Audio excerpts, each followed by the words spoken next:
गट्टू बघ, खूप ऑर्डर्स आहेत. मग काय झालं, बर्गर असो वा केक, गट्टू बनवतो विना ब्रेक. फूड एक्सप्रेस, ऑर्डर असेल राईट, कॉइन्स मिळतील डे नाईट. लिंक डिस्क्रिप्शन मध्ये आहे. लवकर पुंटून किड्स गेम्स डाउनलोड करा आणि मजा सुरू करा. Meeting old teacher. नवीन इयत्ता सुरू होऊन काहीच दिवस झाले होते आणि गट्टू चिंकी आपल्या नव्या क्लास टीचरमुळे खूप वैतागले होते. एक दिवशी लंच ब्रेक मध्ये ते आपल्या मित्रांसोबत बसले होते आणि मित्रांनो, मला तर त्या पारुल मॅडमचा खूप त्रास होतो. त्या आपल्याला किती रागवतात ना. बरोबर बोललास गट्टू. काल मी होमवर्क आणायला विसरले तर त्या मला किती बोलल्या. मला तर आपल्या प्रीती मॅमची खूप आठवण येते मित्रांनो. त्या किती छान शिकवायच्या आणि कधीच नाही रागवायच्या. अगं गुड्डी, जरी प्रीती मॅम आपल्याला रागवायच्या पण नंतर केवढ्या प्रेमाने समजवायच्या सुद्धा. हो हरी, पण पारुल मॅम तर नुसत्या ओरडतच असतात. जेव्हा बघावं तेव्हा नुसत्या सिरियसच असतात. त्यांच्या तासाला तर वर्गात आपण 1 सेकंद सुद्धा बोलू शकत नाही. हो गट्टू, मला तर पाणी प्यायची सुद्धा भीती वाटते. जर आपल्या प्रीती मॅम पुन्हा आल्या असत्या तर ह्या पारुल मॅमनी आपल्याला शिकवलं नसतं, हो ना मित्रांनो. पण तेवढ्यात अचानक सगळे मित्र एकदम शांत होतात आणि गट्टू हे पाहून अगदी चकित होऊन म्हणतो, अरे काय झालं मित्रांनो, तुम्ही अचानक शांत का झालात. तेवढ्यात गट्टूच्या पाठीमागे उभ्या असलेल्या मॅडम क्लासमध्ये आत येतात आणि सगळी मुलं उभे राहून गुड आफ्टरनून म्हणतात. हे बघून गट्टू खूप जास्त घाबरतो. Good afternoon ma'am. बसा सगळ्यांनी. अरे देवा, हे काय मित्रांनो, असं वाटतंय की मॅमने आपलं सगळं बोलणं ऐकलं. आता काय होईल. मला पण काहीच समजत नाहीये गट्टू. आपण अडकलोच. मॅमने आपल्याला ओरडायला नको.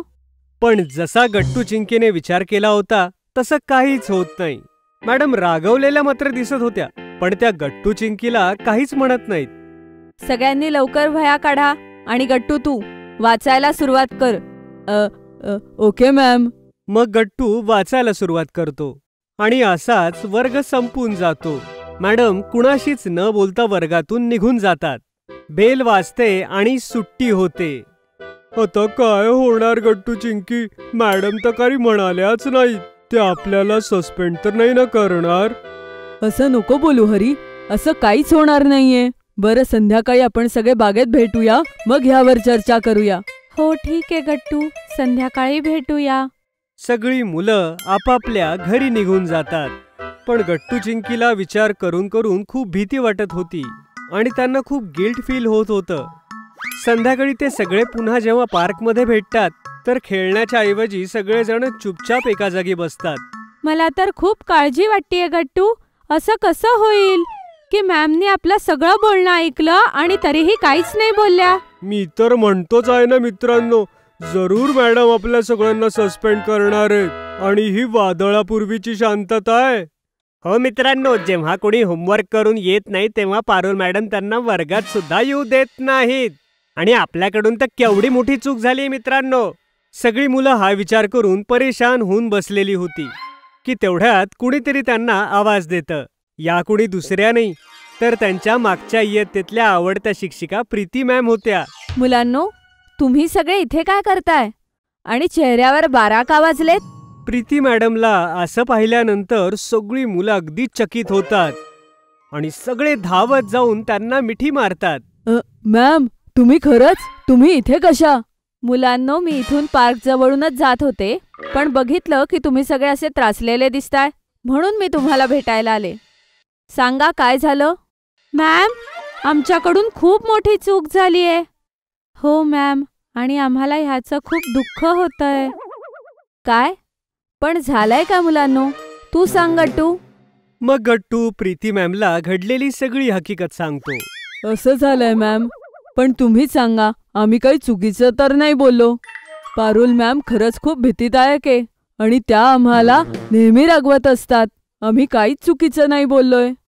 नाही गट्टू, तुम्ही एकदम चुकीचं बोललात. मान्य आहे की तुम्हा सगळ्यांना माझी आठवण येतेय आणि माझी शिकवण्याची पद्धत थोडी वेगळी होती आणि मी तुमच्या सगळ्यांशी प्रेमाने बोलायचे, पण ह्याचा अर्थ असा नाही की पारुल मॅम चुकीच्या आहेत. म्हणजे काय मॅम. मुलांनो, जेव्हा मी तुम्हाला शिकवायचे तेव्हा तुम्ही लहान वर्गात होतात, पण आता तुम्ही वरच्या वर्गात गेलेला आहात आणि आता तुम्हाला अभ्यासाच्या बाबतीत अजून सिरियस व्हायला हवं. म्हणूनच पारुल मॅम तुमच्या सगळ्यांसोबत इतकी कडक आहे. त्यांना पण तुमचं चांगलंच हवंय. पण मग मॅम, त्या आम्हाला काहीच का नाही बोलल्या? त्या आम्हाला काढून टाकतील का? मुलांनो, मला असं वाटतंय की पारुल मॅमना तुमच्या बोलण्याचं खूप वाईट वाटलंय, म्हणून त्या तुम्हाला काहीच नाही म्हणाल्या. माझ्या मते उद्या तुम्ही सगळ्यांनी जाऊन त्यांना सॉरी म्हणायला हवं. हो मॅम, तुम्ही बरोबर बोलताय. आम्ही खूप चुकीचं वागलो. हो गट्टू बाळा, त्यांना फक्त तुमचं चांगलं झालेलं हवंय आणि तुम्ही सगळे त्यांच्याविषयी असा विचार करता. हे खूप वाईट आहे, म्हणून त्यांना वाईट वाटलं. थँक्यू मॅम, तुम्ही तर आत्ताही आम्हाला वाचवलं. आठवतंय चिंकी, जेव्हा एकदा शाळेमध्ये अॅन्युअल फंक्शन होतं आणि तुला साडी नेसायची होती तेव्हा? अरे गट्टू, आता मी काय करू? मला तर ही साडी नेसताच येत नाहीये. आता काय करायचं? चिंकी, मलाही काही समजत नाहीये. तेवढ्यात तिथे प्रीती मॅम येतात. अरे काय झालं मुलांनो? मॅम, चिंकीला साडी नेसता येत नाहीये आणि अॅन्युअल फंक्शन मध्ये वेलकम डान्स करायचाय. बस एवढंच ना? दे चिंकी, मी साडी नेसवून देते. मग प्रीती मॅम झटकन चिंकीला साडी नेसवतात. वाव मॅम, तुम्ही वाचवलंत आम्हाला. आणि गट्टू, आठवतंय जेव्हा एकदा तू वर्गात खूप मस्ती करत होता तेव्हा मॅमनी काय केलं होतं? चिंकी, आता पकडून दाखव मला. तेवढ्यात पाठीमागून प्रीती मॅम येतात. हे काय चाललंय वर्गात? गट्टू, हे काय वागणंय? आणि जा वर्गाबाहेर जाऊन उभा राहा. Sorry ma'am. नाही, अजिबात नाही. जा बाहेर.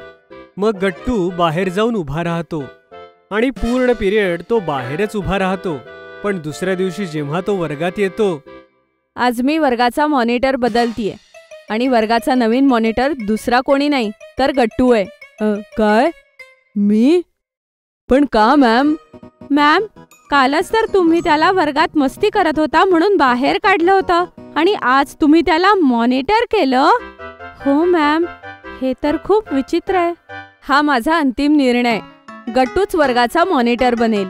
क्लासमध्ये कोणीही मॅमच्या डिसिजनला समजू शकत नाही, पण जबाबदारी येताच गट्टू एकदम शांत आणि जबाबदारीने वागू लागतो. तेव्हा मॅमचा प्लॅन सगळ्यांच्या लक्षात येतो. हो मुलांनो, बरं आता मला निघायला हवं, उशीर होतोय. पण लक्षात ठेवा तुम्हाला उद्या काय करायचंय.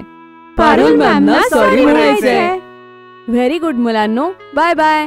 Bye bye ma'am. दुसऱ्या दिवशी लंच ब्रेक मध्ये सगळी मुलं स्टाफ रूम मध्ये चालले जातात, जिथे सगळे टीचर लंच करत होते. पारुल मॅम, आम्ही आत येऊ शकतो? तुम्ही सगळे इथे? काय झालं? मॅम, हे तुमच्यासाठी. हे काय आहे? मॅम, हे सॉरी कार्ड आहे. आम्ही सगळ्यांनी मिळून बनवलंय तुमच्यासाठी. हो मॅम, आमच्याकडून खूप मोठी चूक झाली. प्लीज आम्हाला माफ करा. आता आम्हाला समजलंय की तुम्ही आमच्या चांगल्यासाठीच ओरडता. हे ऐकून पारुल मॅडमला हसू येतं. मुलांनो, जर आता तुम्हाला तुमची चूक समजलीये तर मी सुद्धा तुम्हाला माफ केलंय. It's okay. आणि हे कार्ड खूप सुंदर आहे. जा आता जाऊन आपला डबा खा, नाहीतर लंच ब्रेक संपून जाईल. Okay ma'am. Thank you so much ma'am. सगळी मुलं तिथून आनंदाने निघून जातात. आता गट्टूच्या मनातून सुद्धा गिल्टचं फिलिंग निघून गेलं होतं. जर तुम्हाला आमचे व्हिडिओ आवडत असतील तर लाईक करा, कमेंट करा आणि सबस्क्राईब करा.